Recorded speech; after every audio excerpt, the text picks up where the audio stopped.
আসসালামু আলাইকুম। আলহামদুলিল্লাহ। উদ্যোক্তা ভাই বোনেরা আশা করি ভালো আছেন। আজকে আপনাদের সাথে শেয়ার করব হাঁস নিয়ে কিছু গুরুত্বপূর্ণ কথা। দেখেন, অনেকেই জানতে চান যে ভাই আমার বাড়ির পাশে জলাশয় আছে বা হরবহর খাল বিল আছে, সেখানে আমি হাঁসগুলো প্রাকৃতিকভাবে মুক্তভাবে ছেড়ে দিয়ে কি ডিমের পার্সেন্টেজ 90 থেকে 95% পাবো কিনা, অথবা আমি সেখানে হাঁসগুলো চড়ালে তো আমার খাদ্য খরচ লাগবে না, তাহলে তো আমার হাঁস পালন করে লাভ আছে। তাদের উদ্দেশ্যে বলতে যে ভাই, আপনার ডিম আসার আগ পর্যন্ত আপনি এইভাবে হাওর বন নদী খাল বিলে ছেড়ে দিয়ে পালতে পারেন, খাদ্য খরচ কমাতে পারেন। কিন্তু যখন ডিম পাড়া শুরু হবে তখন তো মনে করেন যে এইভাবে ছেড়ে দিয়ে পালন করে আনলে তো আপনার লস।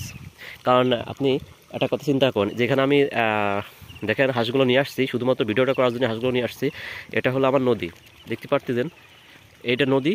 এই নদীর উপরে যেখানে ধানের জায়গা, সেখানে যে পানি উঠছে, আমি কিন্তু সেখানে হাঁসগুলোকে নামাইছি। নামাইয়ে এদের শুধুমাত্র গোসলটা করাচ্ছি। কিন্তু বাস্তবিক পক্ষে জানেন, এখানে তেমন কোনো খাবার নেই, একটু শামুক ঝিনুক আছে আর একটু কচুরিপানা আছে। এই খায়ে তো আসলে এদেরকে মনে করেন যে পূর্ণাঙ্গ ডিম আসবে না। যদি একটা হাঁসেকে প্রোটিন, ডিম পাড়তে যে পরিমাণ প্রোটিন ক্যালসিয়াম খরচ হয়, এইখানে খাইয়ে তো সেই পরিমাণ প্রোটিন ক্যালসিয়াম যোগান এটা পাবে না। তাহলে অবশ্যই আপনাকে বাড়িতে কিছু প্রোটিন সমৃদ্ধ এবং ক্যালসিয়াম সমৃদ্ধ খাবার এদেরকে দিতে হবে। তা না হলে কিন্তু আপনার হাঁসে ঠিকমতো ডিম পারবে না। এই জন্য উদ্যোক্তা ভাই বোনেরা, যারা আপনারা বিভোর স্বপ্নে আছেন যে আমার বাড়ির পাশে তো এইভাবে নদী আছে বা জলাশয় আছে বা হাওর খাল বিল যে কোনো কিছু আছে, সেখানে প্রচুর পরিমাণে শামুক, শ্যাওলা, কচুরিপানা বা মাছ টাছ এতো আছে, সেগুলো খেয়ে আপনার হাঁসে ডিম পারবে, আর সেইগুলো নিয়ে আপনি মোটামুটি বড় লোক হয়ে যাবেন। এই বিপদ স্বপ্নে যারা আছেন তাদেরকে উদ্দেশ্যে বলি ভাই, আপনারা হাঁসগুলো যদি ছোটো হাঁস থাকে ডিম পাড়ার আগ পর্যন্ত আপনারা ছেড়ে দিয়ে খাওয়াবেন। যখন ডিম পাড়া শুরু হয়ে যাবে তখন আপনারা আপনাদের বাড়িতেই হাঁসগুলো পালার চিন্তাভাবনা করবেন।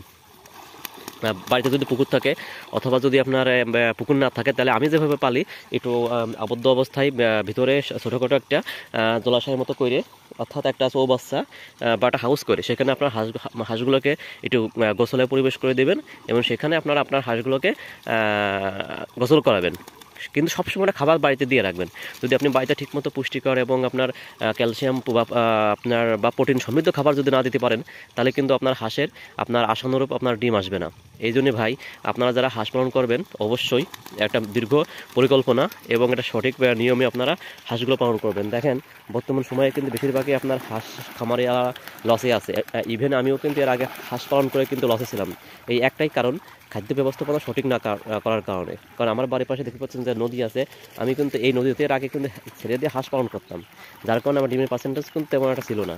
এখন কিন্তু আমি বাড়িতে আবদ্ধ অবস্থা পালন করতেছি, যার কারণে কিন্তু আমার ডিমের পার্সেন্টেজ আল্লাহর রহমতে মোটামুটি ভালো, 95 থেকে 97% প্রতিদিন থাকে। তা আপনারা যারা ডিমের পার্সেন্টেজ আমার মতো 90 থেকে 95% ভিতরে সবসময় রাখবেন, তারা আবদ্ধ অবস্থায় ডিম পাড়ার সময় অবশ্যই আবদ্ধ অবস্থায় হাঁস পালন করবেন। এবং ডিম যখন পাড়া শুরু করবে তখন কিন্তু আপনার আবদ্ধ অবস্থায় পালতে হবে। আপনি যদি ছেড়ে পালন করেন তবে ডিম আসবে, তবে সেই ক্ষেত্রে কিন্তু আপনার আশানুরূপ ডিম আসবে না। যাই হোক, আমি যে কথাগুলো বললাম আশা করি আপনারা বুঝতে পারছেন। আর যদি কারো কোনো জানার ইচ্ছা থাকে অবশ্যই কমেন্টে জানাবেন। সবাই ভালো থাকবেন। আল্লাহ হাফেজ।